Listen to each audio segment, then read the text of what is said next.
Thank you. Mr. Wilson is recognized for 5 minutes.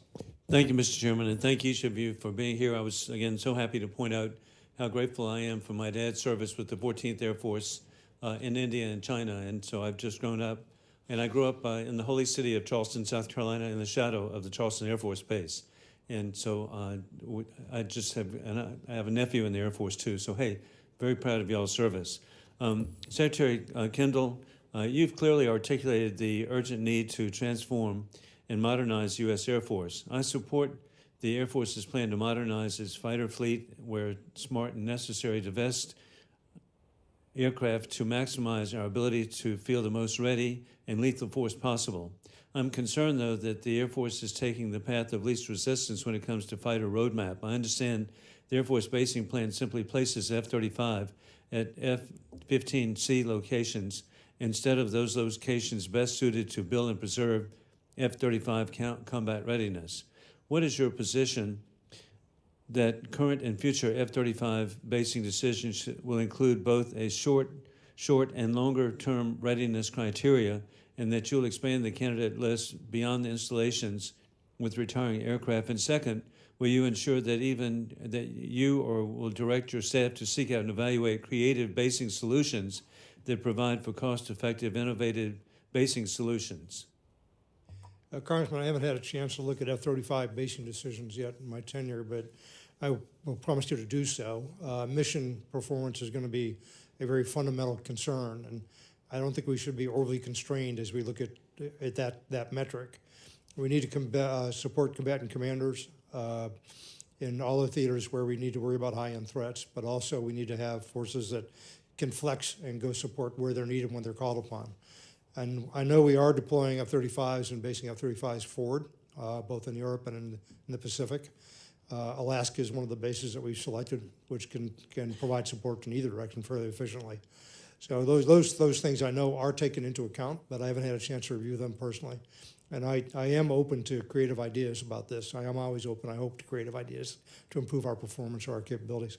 I'll let General Brown comment. I'm sure he has more on that.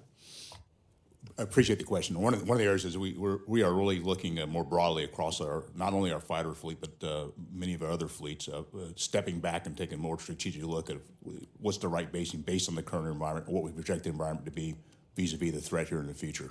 And that will actually drive us into, as the Secretary described, being a little bit more creative than the way we've done things historically going forward for basing for fighters and other capabilities as well. Thank you, both of you, for that. And again, Mr. Secretary, I'm grateful to work with Congressman Jim Clyburn, who physically represents the McIntyre Joint National Guard base, and which is so advantageous for long-term F-35 readiness. It is a U.S. Air Force owned and operated autonomous federal installation, maintains an F-35 compatible infrastructure, provides exceptional clear airspace, and welcome to the community too. They like the sound of freedom. Has appropriated funding for F-35 compatible simulator facility, possesses organic ranges, hosts the best training environment on the East Coast with the most clear, again, without interfering with local communities, and retains unlimited space for growth and enjoys limited encroachment concerns. My question, will you work with Congressman Jim Clyburn and myself in a bipartisan effort to evaluate a F-35 basing plan for McIntyre Joint National Guard base, which not only affords the infrastructure for F-35 to thrive for decades, but also yields a modernized F-16 Block 52s for capture and use by the active Air Force institutional requirements, as well as capitalization of the fighter wing inside the Air National Guard? Yes, Congressman, happy to work with you on that. And I hope you visit beautiful Eastover, South Carolina, where, Senator Clyburn's so lucky he represents such a wonderful community, and just, again, Joint Base does great. And then finally, a question in regard to upgrading F-35s. What's the consideration of installations across the Air National Guard for future F-35 basing, Ms. Secretary? We will be upgrading F-35, some of the ones we bought in earlier configurations. I haven't had an opportunity to look at a plan for exactly how we're going to do that or what units will be affected. Mission requirements would, I think, be the driving concern in that, however. But I will take a look at that as part of the overall F-35 scheme for future fielding. Thank you. Thank you very much. Gentleman's time has expired. Mr. Norcross is recognized for 5 minutes. Thank you, Chairman, and welcome, gentlemen. Obviously, some things have changed, as they do each and every year, but when it comes to the tactical era, it has changed at a more rapid pace, certainly from what we're handed out today. So we heard earlier that back in 2010-12, the last F-22 was $130 million roughly. That's about $155 million today dollars versus the F-35 as we see it today, around $80 million, or the next block, which could be $90 to $95 million, and the EX and the prices. We're all concerned about the price that we buy these aircraft at. But we also know that 2/3 of the cost, almost 70%, is in the sustainment. So I think having a discussion of how much we're buying it versus how much it's costing us needs to be discussed together, because those are real dollars that are literally making us make decisions today on aircraft that were produced years ago and putting us in a very difficult position. NGAD being one of those, and the development costs for that 6th generation. Secretary, you talked about the F-22 being replaced by NGAD. When we look at some of the original projections of when that would be available, we are sliding to the right further later. In addition to coming in later, and there potentially is that gap that could take place, how do you look at closing that risk, that gap, and at what price do you expect a copy to come in of the NGAD? The price per copy, how much for that? And then we can talk about sustainment of it later on. This is a number that's going to get your attention, but we're talking about prices that are multiple hundreds of millions of dollars for NGAD on an individual basis. That's with the pilot, correct? Yes. The copy. That's a piloted manned aircraft. So it's going to be an expensive airplane. F-22 was an expensive airplane. It was one of mine aircraft in one of my earlier positions, but it's also an incredibly effective aircraft. It's been dominant in the air for decades now. And we expect NGAD to be the same, but NGAD is going to have to be accompanied by things that are not as expensive to give overall mission capability, which is the reason we're going down the uncrewed combat aircraft route. You mentioned cost control. That starts in development. It starts with the design, combination of the requirements, but also for sustainment in particular, ensuring that you can do upgrades and do maintenance very efficiently. So it's worth the time and the effort in the earlier phases of a program like NGAD to get those things right, because you're going to pay for what you did much later in sustainment with much bigger dollars.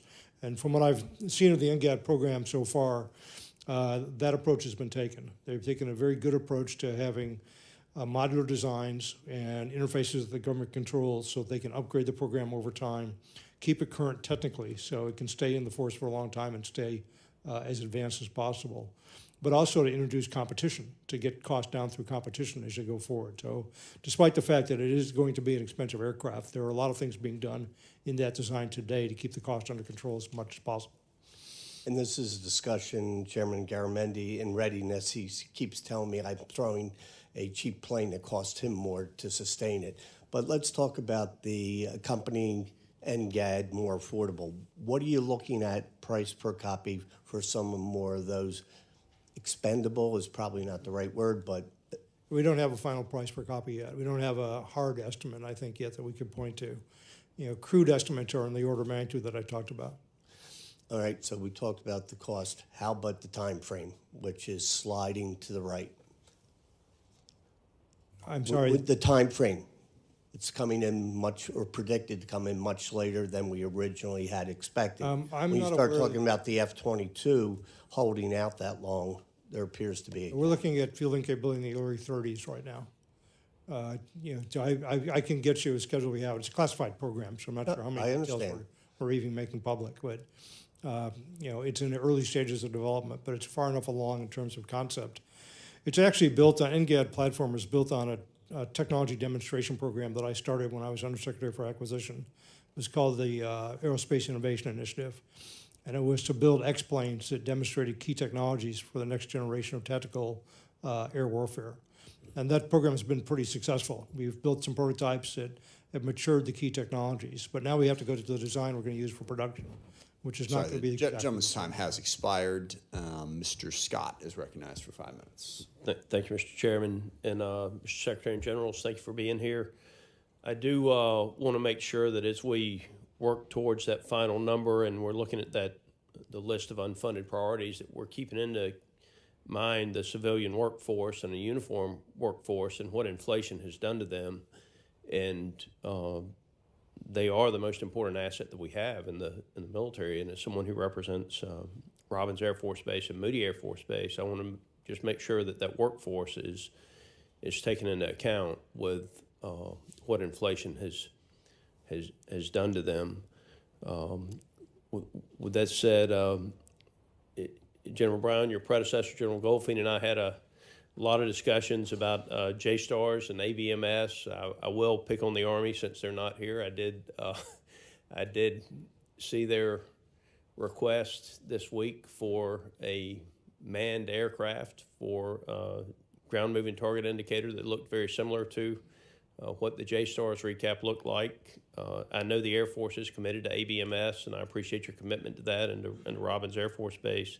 But is there any discussion with the Army potentially about transferring the GMTI mission that currently exists to them, since they're now requesting a manned GMTI platform? We have not had that conversation. We talked to them about at least my intel professor talked to them about the platform, and letting them know that the Space Forces are going to really help us with ground moving target indication based on some of the capabilities they're pursuing, and that's the approach we're taking as well. We do have the Global Hawk Block 40 that can do some of that as well. So I think there's ways we can solve this from a joint perspective using the Space Force capabilities. I question why we're going down the path of pursuing something that we're trying to move away from. And if you go back to, we're not going to be in permissive environments where you can actually operate like we have in the past. So you understand my concerns with the difference of messaging today versus a few years ago with actually a manned ISR that is not survivable versus China and Russia. And any concerns about as the JSTARS drawdown becomes faster, the loss of ISR for our combatant commanders, or are you convinced that we can fill the capability gap with JSTARS coming down? I believe we can fill the gap, but I also, as I said earlier, there will be some risk here. But I also think about how we can do our ISR today. And it's not always from an airborne platform. With the amount of information that's available, the amount of capability we have in space, whether it's provided by the military, provided by the intelligence community, or things we're able to provide, look at commercially. There are so many different ways to get the information in ISR, and we're in some cases infatuated with some of the airborne platforms, but we have capacity and capability, and we've proven that time and time again of how we're able to get the information to our combatant commanders. It doesn't necessarily always come from an airborne platform. Well, Raymond, I do have a question I want you to answer too, but it was announced earlier this week that the United States would no longer test ground-based systems to destroy satellites. Do you believe that the Chinese and the Russians would agree to no longer do that, or is this going to be an area where the United States is going to simply stand alone and our adversaries are going to continue to test the ability to use ground-based missiles to destroy satellites? We're hoping that the initiative that we've taken, the administration has taken, will encourage others to join us. We're not giving anything up because we weren't going to do that kind of a test anyway. We can get the testing that we need done without a destructive debris-creating test. We just saw Russia recently do such a test. China's done them in the past, and we want to put as much pressure on them to not do that kind of test as possible, and this is part of the effort to do that. If you look at the numbers of objects that we were talking about earlier, the number of objects that are going to be launched into space, we have got to keep the space domain free of debris. It's going to become increasingly congested. As the Secretary said, this was about destructive tests. There's other means of doing those tests. We would not do an irresponsible behavior like China or Russia has done in the past. Thank you, gentlemen. Thank you. Mr. Moulton is recognized for 5 minutes. Thank you, Mr. Chairman. And gentlemen, thank you very much for being here. General Brown, in a 2021 op-ed with General Berger, Commandant of the Marine Corps, you explained that a fundamental change is needed to occur to address the 2018 National Defense Strategy funding priorities was the definition of readiness. How do you define readiness? And how does this budget address the changes to that definition? I look at readiness as not just based on availability of the capability or the amount of resources, but it's the aspect of our ability to have our airmen are trained to meet the demands to use that equipment in the scenarios that we expect to see in the future. In this particular budget, the areas we put into readiness is into our readiness accounts for our flying hour program for our weapons system sustainment, but it's also into our operational test and training infrastructure into our ranges. And two of the key ranges that we're focused on is the Nellis Test and Training Range and the Joint Pacific Alaska Range up in Alaska J Park. Those are a couple of key areas. But the other aspect that I'll also tell you that's maybe not so much in the budget, but it's really our processes of how we do this and balance this. And there's ongoing conversations within the Air Force, but I'll also say with the Marine Corps and the Joint Force, how we do this a bit better. Matter of fact, conversations this last week of each of the services defined readiness a little bit differently. We need to get closer to the same page and not only just look at availability, but capability and the trend lines associated with readiness as we make decisions for force management in the future. If you have a bunch of aircraft that are ready to go, they can be flown tomorrow, but they're combat ineffective against the adversaries we're going to face, then that doesn't count as readiness. I think that's the key point. As this discussion goes on with the other services, please let us know if there's anything we can do to accelerate it, because I think this is a place where we clearly need to make a change to deal with the fast evolving threat. Have you been able to make any of these changes with your subordinate commands in terms of just how they report readiness up to you? I have been able to, and part of this is us, being disciplined about the approaches we take, and our airmen want to serve, and therein lies part of the challenge. When things happen, they want to lean forward, but we got to balance that over time, and this is why we went to our Air Force Force Gen model to lay out in really it's a 4-bin model to ensure that we can commit, be ready to commit, prepare, and then reset after we've been committed from a force standpoint. And that's a process we're going through internal to the Air Force to help reshape ourselves to ensure that we report readiness much better, but we don't burn all our readiness up front and then leave a hole when there's a crisis that comes in the future. General Raymond, can you comment on this as well for the Space Force? I'd be happy to. Historically, we've had the luxury of measuring our readiness in space against a peaceful, benign domain without a threat. And so that's not the domain that we find ourselves in today. So we've really done a restructure of how we do readiness as well. Part of that's the reporting to me to make sure that we're looking at it a lens through a contested domain. The other thing that's different, we are largely employed in place. Most of our readiness models bias the deployed capabilities that deploy into theater. And so we've had to reconstruct our readiness models to best capture readiness from an employed in place 24/7 type of force. Mr. Secretary, we've obviously been very focused on Ukraine lately. Can you give us 2 examples of lessons that we have learned from the conflict in Ukraine and how they are reflected in your budget? We watched the buildup as it was occurring, and we're aware that there was a pretty significant probability that Russia would invade Ukraine.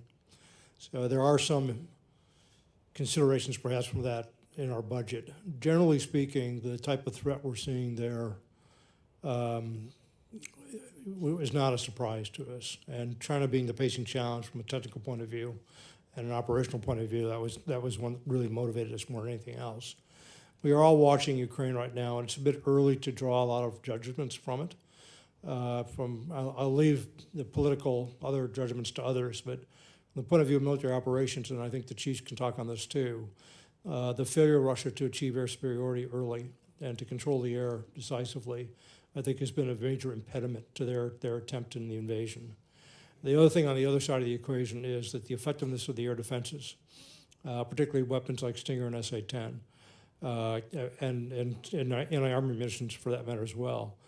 Some of those weapons were very important in keeping the Russians out of the air and extracting losses from them. Part of that is because of the tactics that the Ukrainians used. They used what they had well, and they were able to keep those systems alive despite the threat and use them effectively. Time So has we can learn a lot from that. expired. Thank you, Mr. Chairman. Dr. Descharlet is recognized for 5 minutes. Thank you. Secretary Kendall, the unfunded priorities list that you submitted to Congress included $197 million for hypersonic testing. And I'd like to get a better idea of where that money is going. So first, how do you assess the current hypersonic test capability within the Air Force Test Center? And second, what impact will the requested funding have in shoring up the existing gaps in that capability? Thank you, Congressman. Just to be clear, I did not submit an unfunded requirements list. Chief Brown and Chief Raymond did. All right. We did put money mostly through the Secretary of Defense's office, the Undersecretary for Research and Engineering, into advancing our hypersonic test capabilities. And I'll let General Brown talk about the explicit impact of the addition he would increase. But I believe it would simply accelerate what we were already planning to do to get us more capability sooner. Okay, General Brown.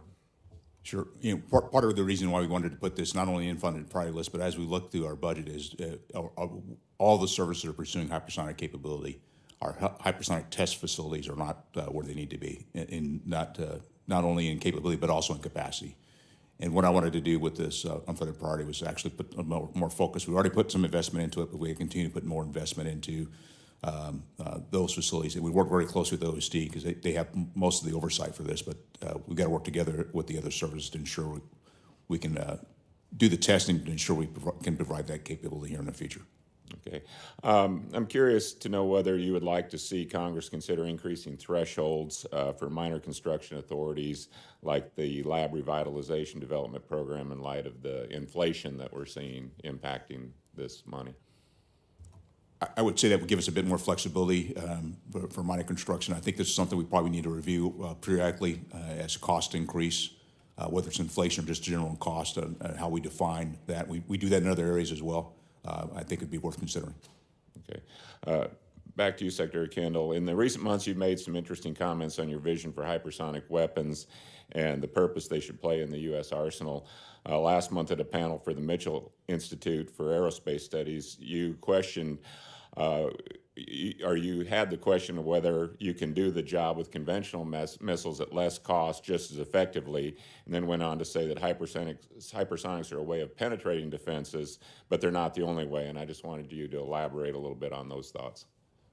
A combination of things we can do, which include stealth, decoys, penetration aids of various types, jamming. So there are other things we can do to penetrate defenses. Hypersonics do have a role, and we do need hypersonics. I don't think that they're a panacea, and they're not always the most cost-effective solution, but they are an important capability that we do want to get into the inventory.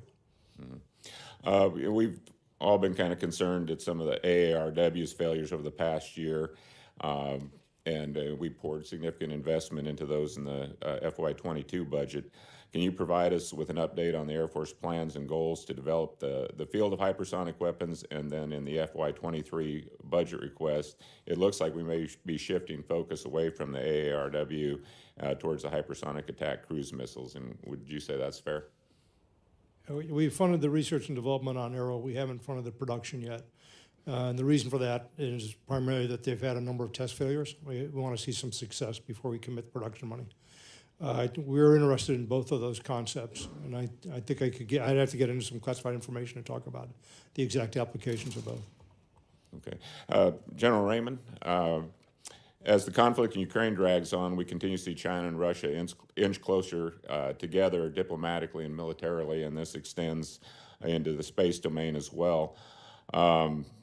As we see Sino-Russian ties produce agreements for cooperation on lunar missions and proposed joint international lunar research station, how are you assessing the threat environment in the space domain currently, and are you concerned by these closer ties between Russia and China? Space is clearly a warfighting domain, As I mentioned, there's a significant threat today, and that threat is growing. Everything from reversible jamming to kinetic destruction. It is concerning to see Russia and China work together in areas that would not be in our best interest. But I will tell you, we have the best partnerships and allies in the world, and it's one of our great strengths. We have worked really hard over the past couple years to really strengthen these. Not only, it used to be that our international partnerships were one-way kind of data sharing arrangements. Now we're operating together, training together, developing norms of behavior together, funding capabilities together. So I would put the strength of our partnerships well ahead of anything that China might do. Thank you. Gentleman's time has expired. Mr. Gallagher is recognized for 5 minutes.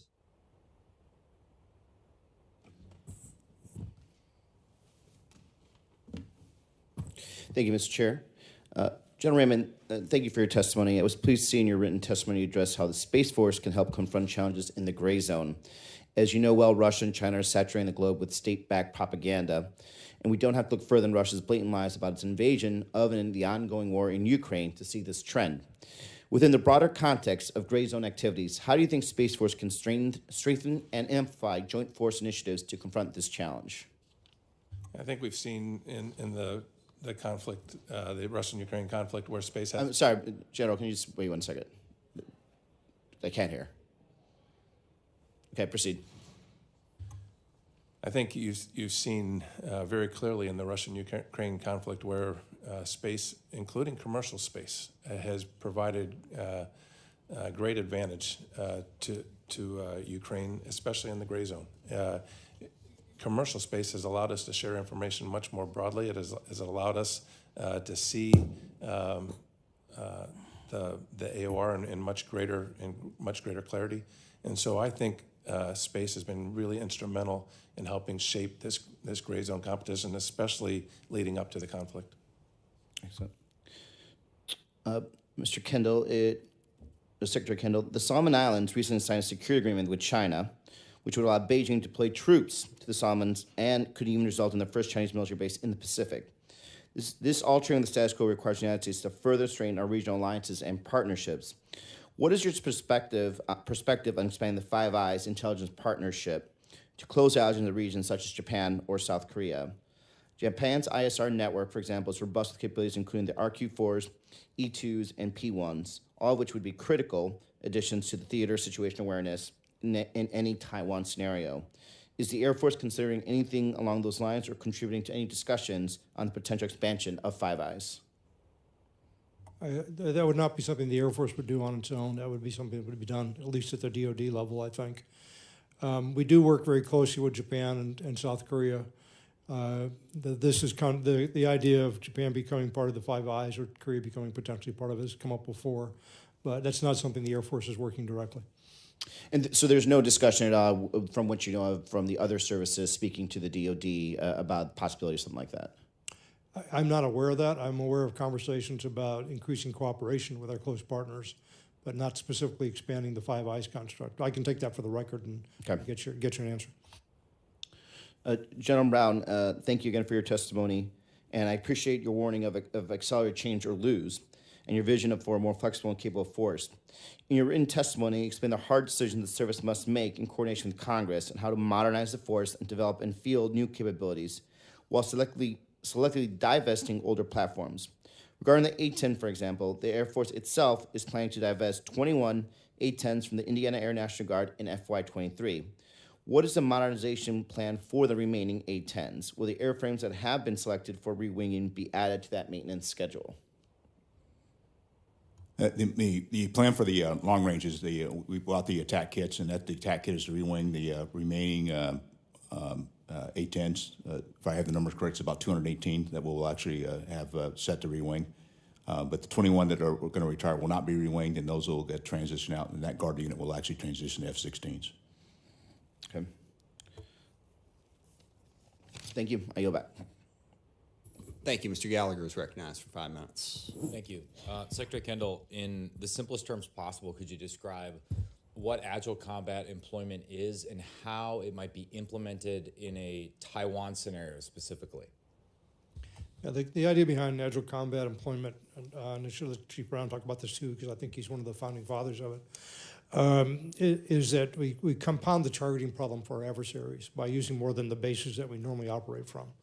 There's a hub and spoke concept, if you will, where alternative locations are used to conduct operations. So an adversary would have to target all of those potential locations in order to effectively target our force. And the Air Force has been training people, and it's been doing exercises to demonstrate some of that capability, and the Chief can talk about that a bit more, perhaps. What we're doing under the operational imperatives is trying to look at the full mix of investments we would need to make that truly a cost-effective approach. There are limited numbers of bases that we can conceivably use because of the size of runways and the infrastructure that we need. And so they are targetable. We would need to deny targeting capability, but even without it, those fixed sites can still be attacked. So you need to look at a mix of defenses and hardening and other measures that we would want to invest in to make sure that was a robust capability and really preserved our ability to put missions in the air. You know, the tactical air assets that we have deployed forward aren't of much value if they can't get in the air because their runways are taken out, basically, or they can be potentially destroyed themselves on the ground. As well as the infrastructure that supports them. So we have got to protect against that. So in a Taiwan scenario, to fully realize the vision of agile combat employment, that require new basing agreements, specifically in the Philippines and in Japan? It would require a combination of factors. One would be host countries or alternate sites that were under our possession, that were prepared to accept the aircraft and use them. We've been practicing agile combat employment in Europe right now as part of the preparations we've made over there. So the concept is sound. It's the right idea. It's the right thing to do. But we have to think through all the things that are required to make it a reality in a wartime situation. Yeah. And we haven't done all that work yet. There's more to be done there. Putting on my milpers hat, I took the Air Force PFT yesterday. It was fun at bowling. And you had two airmen that were conscripted into doing it with me, so they deserve an attaboy for doing that. So my understanding is if you get a first-class score, you only have to take it once a year. But if you don't meet the height and weight standards, you have to do it twice a year. Is that correct? Congressman, I want to compliment you on your performance on that test. I heard about it, and it was pretty impressive. Well, I got old man points. Very generous. I'll let the Chief talk about the... But it's not the height and weight, it's a score. And if your score is, if I recall, is below 75, then you do it twice a year versus once a year. So if you get a high score, if you've proven that you're staying pretty fit, then we don't make you do it twice a year. So there was a story this week. I don't think it's a new policy per se, but if you are an airman undergoing transgender reassignment surgery, you don't have to take it for the year while the surgery is happening. Is that correct? That is correct. So then after you transition, let's say you're a biological male and you undergo gender reassignment surgery to become a female, are you then held to the female standards in the test versus the male standards? The way we do that is based on what the member identifies as for their genders, what drives what tests and other support we provide to those particular members. Okay, so if you identify as a female, or underwent surgery to become a female, you would then go from having to run to get a max score of 9 minutes and 12 seconds for 1.5 miles to 10 minutes and 23 seconds for 1.5 miles, correct? Not having the charts in front of me, I know they're different, but that's probably... so that's a difference of 1 minute and 11 seconds, depending on what gender you identify for the run. For push-ups, the change is from 67 push-ups in 1 minute to 47 push-ups in 1 minute. This is for the youngest age. This is 25 and younger. I'm 38, so I got a more generous scale yesterday.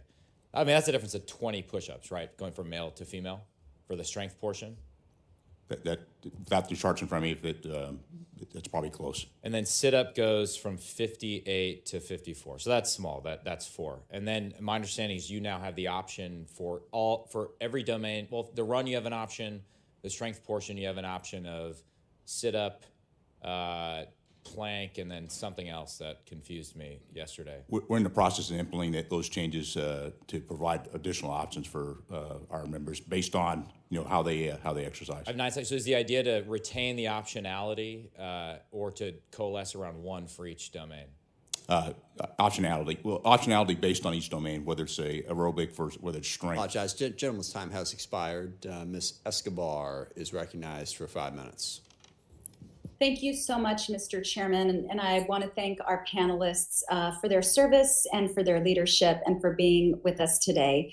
I have the incredible honor and privilege of representing El Paso, Texas, which is home to Fort Bliss, America's second largest military installation and largest joint mobilization force generation installation in the Army. I'd like to take this opportunity, though, to coming on the heels of Mr. Gallagher's comments, or questions rather, I want to thank you all for your recent announcement to expand basic human rights protections to service members and their families.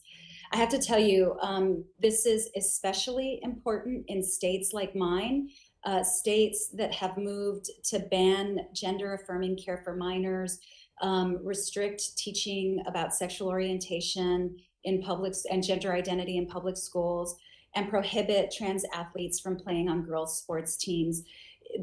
I have spoken with many, many families who feel targeted and who have to shift their worry about other things to worry about care for their kids. And so your leadership and your response to these really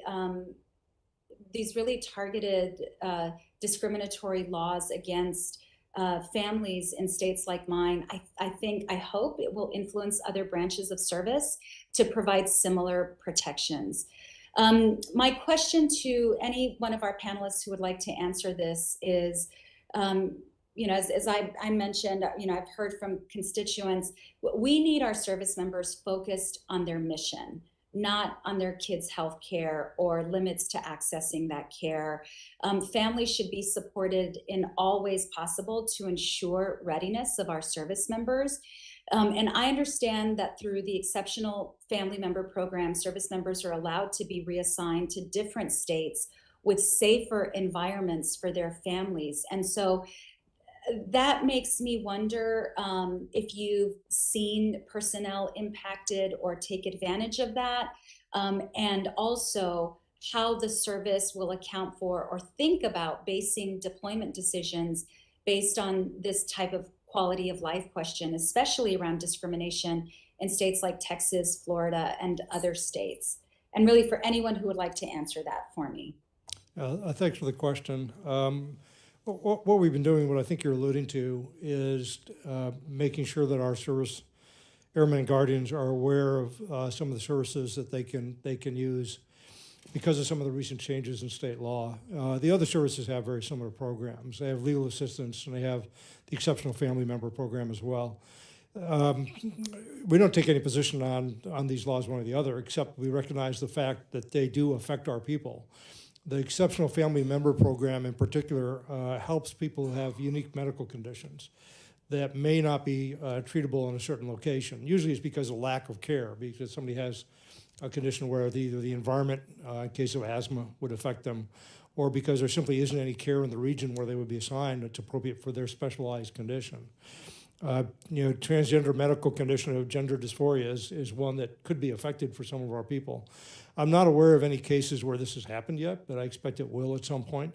This is a condition that often occurs among adolescents, and our dependents will probably be affected by it at some point. So we made them aware that some of the EFMP program in particular was available to them if they were impacted that way. Thank you, Mr. Kendall. I'm going to move on very quickly to my next question, shifting gears because I've only got about a minute left.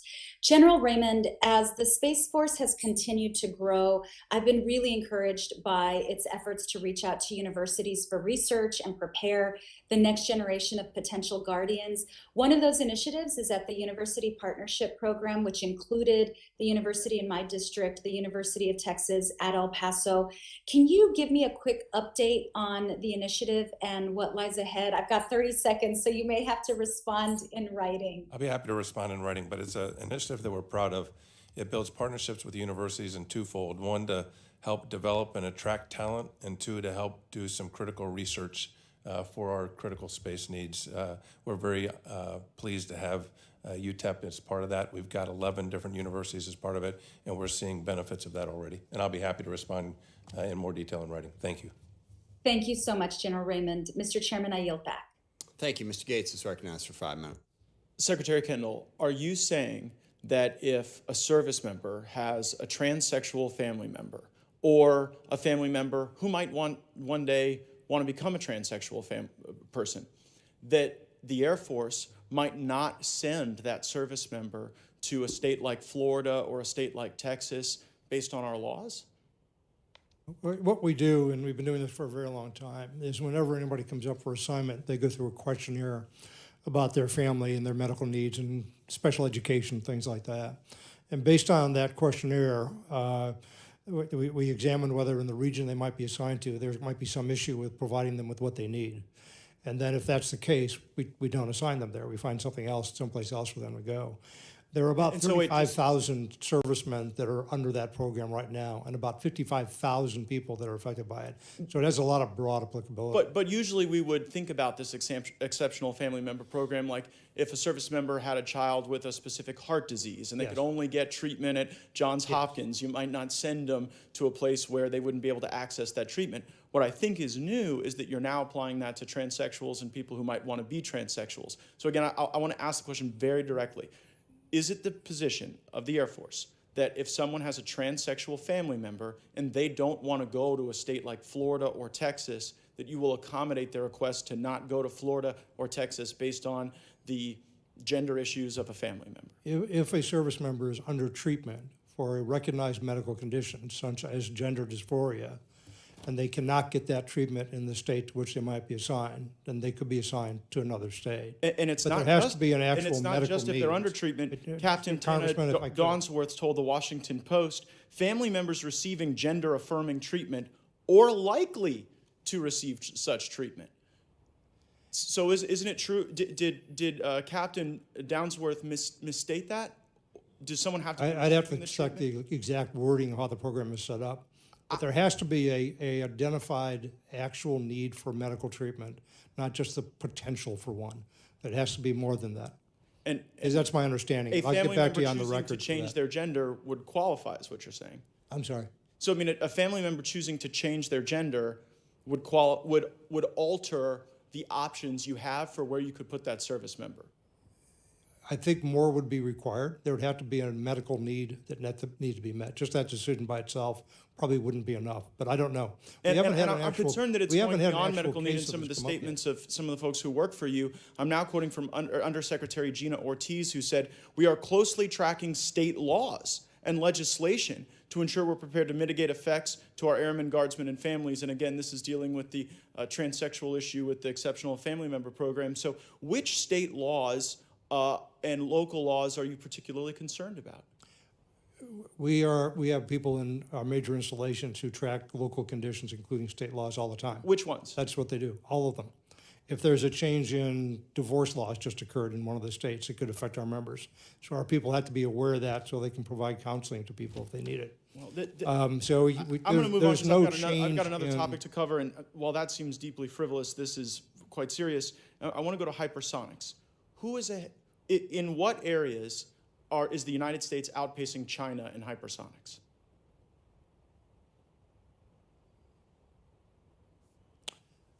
I think we're outpacing China in air-breathing hypersonics. Okay. Cruise missile type application. Well, those are cruise missiles. Are cruise missiles hypersonic? A specific type of hypersonic with a scramjet engine that gets above Mach 5. Well, let me ask this question. Normal cruise General missiles Van Herk said, China is significantly outpacing us with their capabilities. Was General Van Herk wrong? No, China has moved to deploy hypersonic weapons more aggressively than the United States has, definitely. And so when General Van Herk says China's aggressively pursuing hypersonic capability tenfold to what we have done, is that a ratio that is incorrect or correct? I don't know how he would make that measurement. They have fielded more capability than we have, and they have fairly aggressive development programs in a number of areas. I wouldn't put a number. More aggressive than ours. So they're developing faster yes. than us. I mean, General Brown just said that we're not where we need to be on hypersonic testing, which I think is a helpful admission because we should actually work together to solve that. But what you're saying is they're testing and developing more, they're fielding more, and they're more capable, right? That's the essence of this thing? They have invested more and they are more capable, but you have to be very careful about these comparisons. Thank you. That is just like exactly the opposite of what Secretary Lloyd Austin said, and particularly noteworthy. I'm afraid I'm out of time. Mr. Horsford is recognized for 5 minutes. Thank you, Mr. Chairman. I'll get back to the hearing at hand, which is on the budget. Secretary Kendall, contract adversary error has proven itself to be a cost-effective training enabler for the Air Force Weapons School and during major exercises like Red Flag.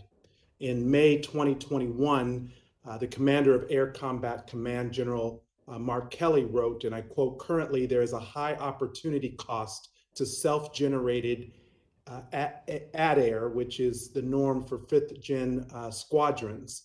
A pilot flying Red Air is using precious flight hours on the most expensive aircraft and yet not realizing any significant training or readiness value," end quote. So your department told us repeatedly, told me, this committee and industry, that there would be a consistent future need for these services. However, it has been clear for years that the Air Force was looking to improve the capability of these contract aircraft to better reflect the high-end fight. In response to this clear demand signal, this year industry went to 2 allied European air forces and acquired 24 F-16s, the same aircraft flown by the current organic aggressors at Nellis Air Force Base. Last month, I was pleased to learn that the Air Force had also decided to permanently base 9 F-35s at Nellis as part of the 65th Aggressor Squadron at a future unspecified date. In response to a question about this basing decision, the Air Force informed Congress on April 8th that changes to the organic aggressor fleet would not cause a decrease in the number of contracted adversary air pilots, and that there were no projected changes for any contract adversary air company. However, I was surprised to recently learn that at this point, the Air Force had already notified the Nellis adversary air contractor that their contract would not be renewed and that they would have to vacate Nellis by June 4th. The Air Force then told my staff on April 20th, 12 days after informing Congress that no changes to adversary air were planned, that they did not intend to recompete the Nellis contract and that they would transition entirely to organic adversary air beginning on June 4th. Yesterday in our meeting, General Brown, you highlighted the importance of future virtual constructive training at Nellis. And while I fully support efforts to fill these capabilities, I've been told that we are still years away from the infrastructure and the software required to take full advantage of these systems. So I think you can understand my skepticism regarding simulators when problems with the F-35 virtual environment have delayed a full rate production decision for the program by over a decade.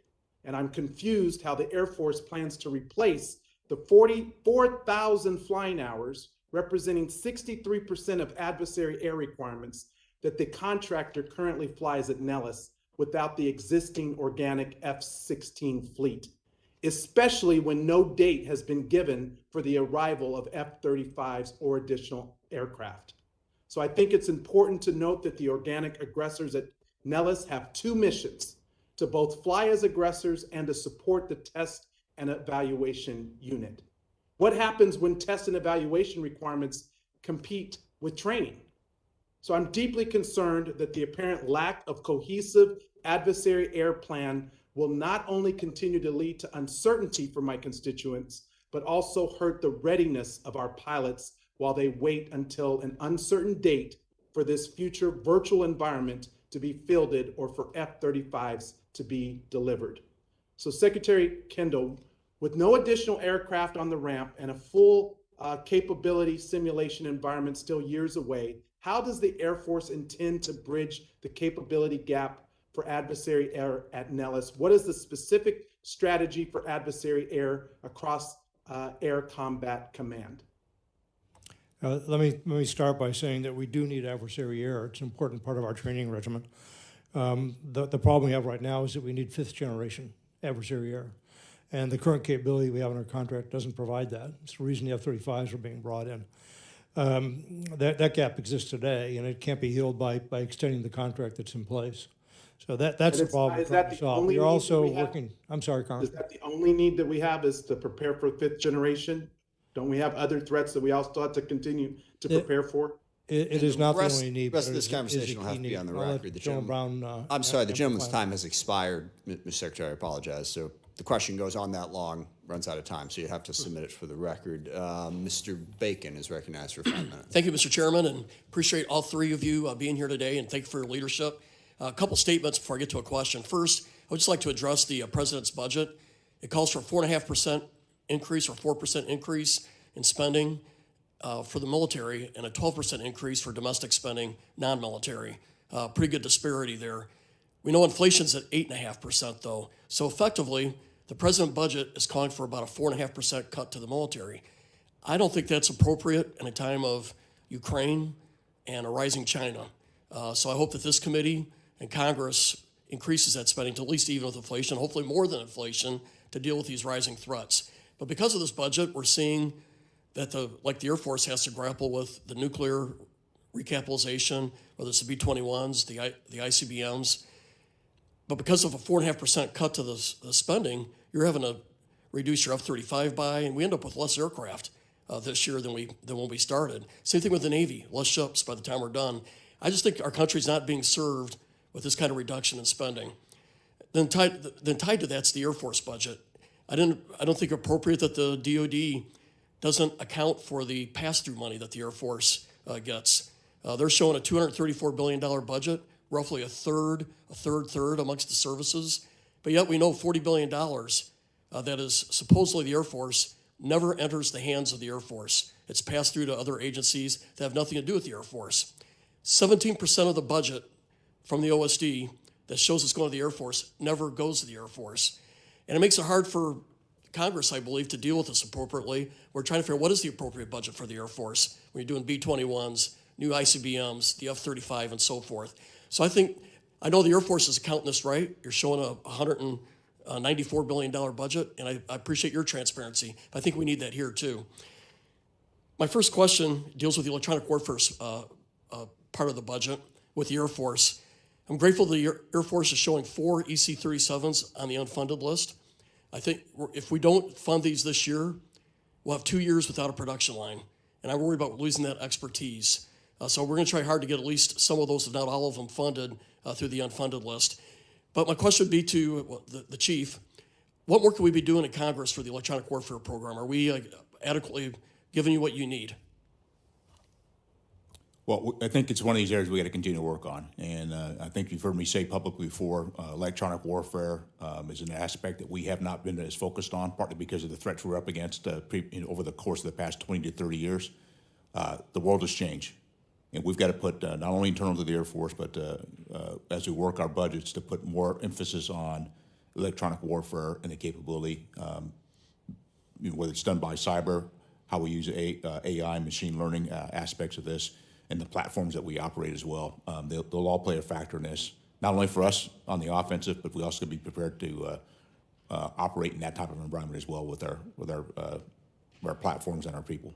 I think your statements have been very helpful on the electronic warfare program, that we needed to turn around and get pointed the right way. A lot of folks assume the EC-37 is not a near-peer capable aircraft, but it is. Without going into classified material, it has some of the latest technology, and I'm excited about what it will bring. To our space chief, how does our investment in space capabilities compare with China's? I mean, is it comparable, or they're putting more in, or are we putting more in? Sir, it's really hard to tell what China's putting in because they're not transparent in their budgets, and there's a blurry line between what's government and what's commercial. So I can tell you. What I can tell you, in this budget, the department has invested pretty significantly in space to make sure that we've got the capabilities.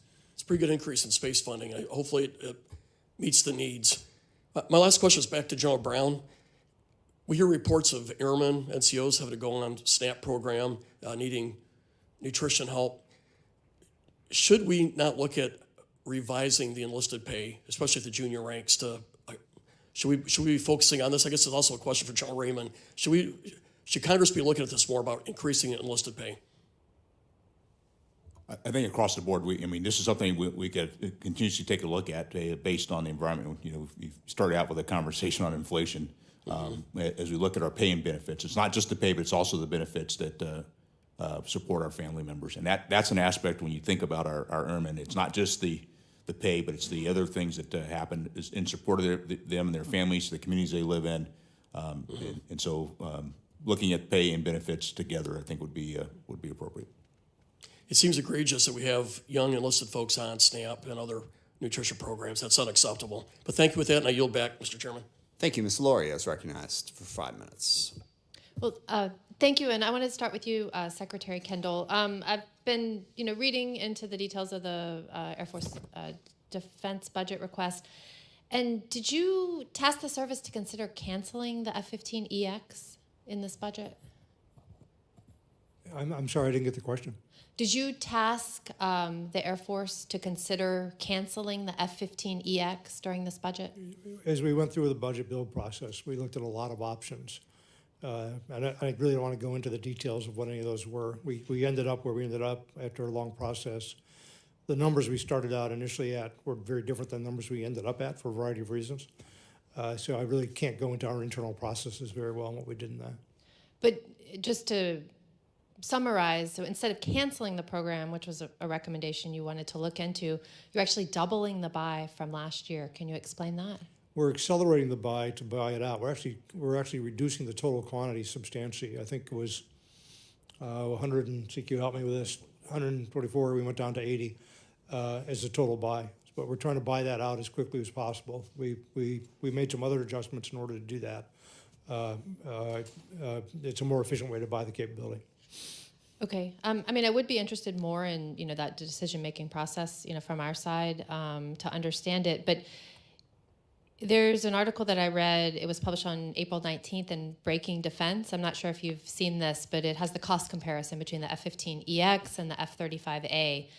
The article compares the flyaway cost of the two different aircraft, and it says that the flyaway cost for the F-15EX is 39% higher than the flyaway cost for the F-35A, and that the cost to operate the F-15EX is 10% higher than the F-35. Do you agree with that assessment as outlined in this article? We haven't had a chance to analyze that. The cost of those two aircraft are roughly comparable. Part of the problem is we're buying a 15EX in relatively... So you haven't analyzed it? 39% seems like a pretty big delta to me. We're buying the F-15EX for the unique capabilities that it provides. General Brown mentioned earlier that it's a weapons truck, basically. It carries more munitions than the F-35 can. So for certain missions, like cruise missile defense of the United States or defensive counter-air missions, it's a superior platform, despite the lack of some of the full fifth-generation capabilities. It does have a number of fifth-generation components on it to give it more capability than a baseline F-15 would have.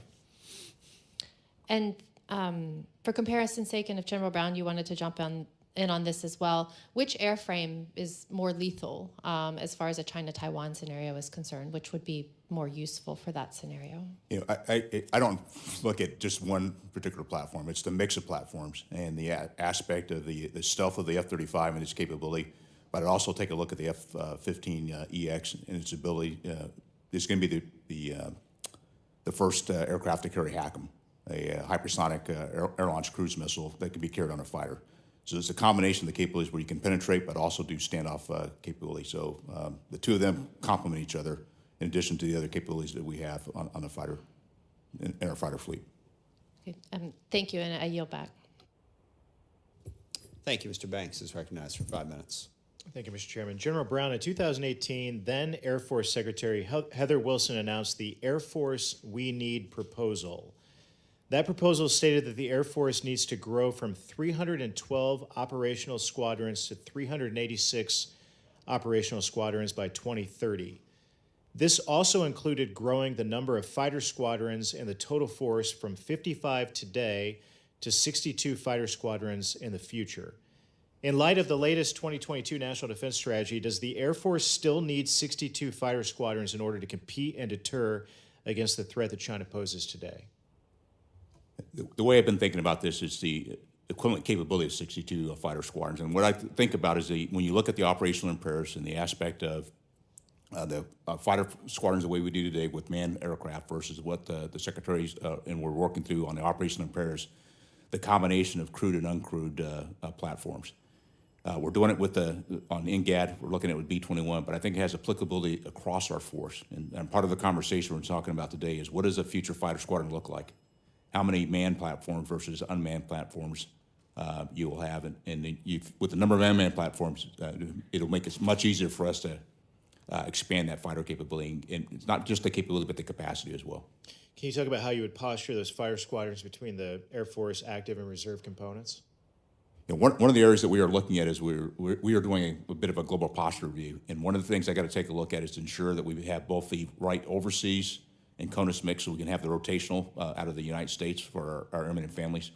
At the same time, the right mix between the active and reserve component, and that's ongoing work we're doing right now. And I've got all three components, active, guard, and reserve, in the conversation to ensure that we get the right mix, put a marker out in front of us, and then make sure we're moving in that direction.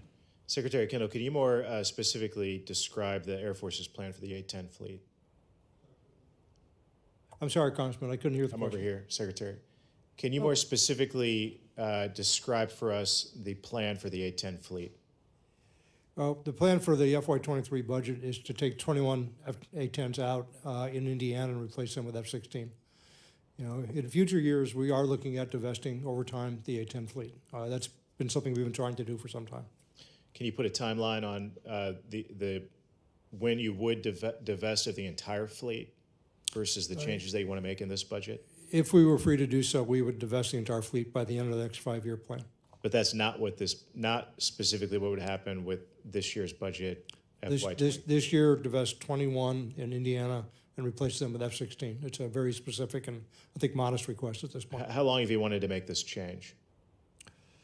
I think that specific one's been in the works for some time. We were not allowed in the last year to retire the A-10s that we wanted to retire. We were not successful in that endeavor.